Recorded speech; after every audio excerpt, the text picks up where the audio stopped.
London Real, sponsored by Bulletproof Coffee.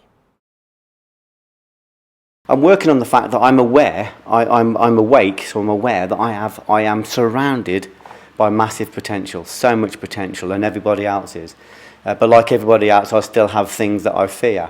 So if I have fear, then I need to connect back to purpose. If we find purpose, which is often translated as God, or the breath of God, or the Logos, if we can find purpose, which is our alignment with the soul, that fear will not be able to exist. It will be like it's walked into the whole universe. Okay. So every time I feel fear, I recognise that that's the direction I need to go in.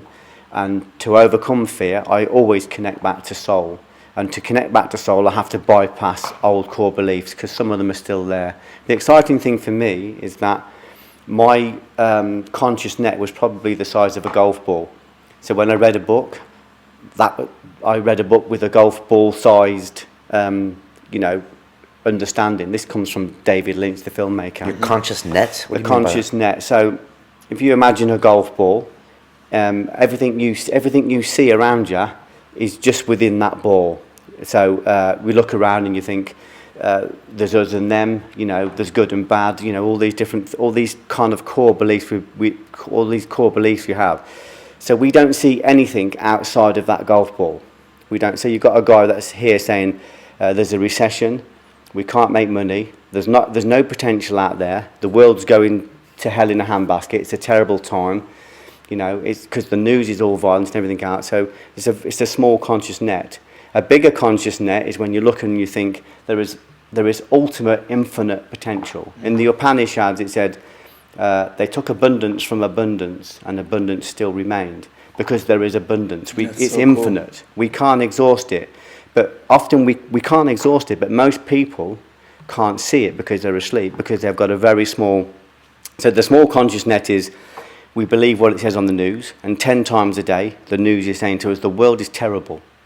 We believe what we see in the newspapers, and 10 times a day the papers are saying it's about tits and bums, it's about porn, it's about violence, it's about lottery wins, it's about catching photographs up celebrities' skirts. It's a very base understanding. Yeah, we don't read newspapers anymore. But the thing is, if you do, this is what Csikszentmihalyi said. He's a psychologist in America.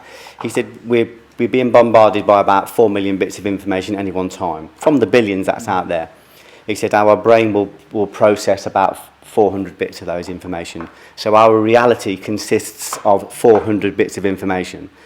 So if your bits of information are taken from the general news, you have a very small conscious net. Mm-hmm. My information, probably the same as yours, doesn't come from that place. My information comes from the great texts that are out there that people aren't looking at. It comes back like to London Real. Yeah, and from places like this, because when you look at the interviews you do, you're talking to very enlightened people. What I love is if you see that circle there, that's the conscious net, and all the ideas you get are within that conscious net. What about the ideas that are out here and out here and out here? What about the ideas that are way out there? So my whole life is about expanding the second self, so I can be a greater filter. How do you do that? Through, as we said before, through the most direct way to do it, the essence is to go into deep meditation twice a day. Okay. Twice a day, huh? Just on its own. And you're a big fan of TM, Transcendental meditation. I recommend it a lot because I've given it to a lot of people and they've got into deep meditation very quickly. But everyone can find their own way. But if you want a fail-proof way, I found that very effective. I found that people who have got quite bad illnesses have been cured through sitting in meditation. This is just my experience. Okay. So I would say meditation is the one thing that will do it without any effort if you can sit down. Also, expanding the self, expanding the intellect, and becoming what Rumi called a night traveller. Hunting down your fears. The poet Rumi talked about the night traveller. We need to go out into the night, we need to hunt down our fears. And we need to hunt down our fears to prove that they don't exist. Because those fears are what's standing between us and everything.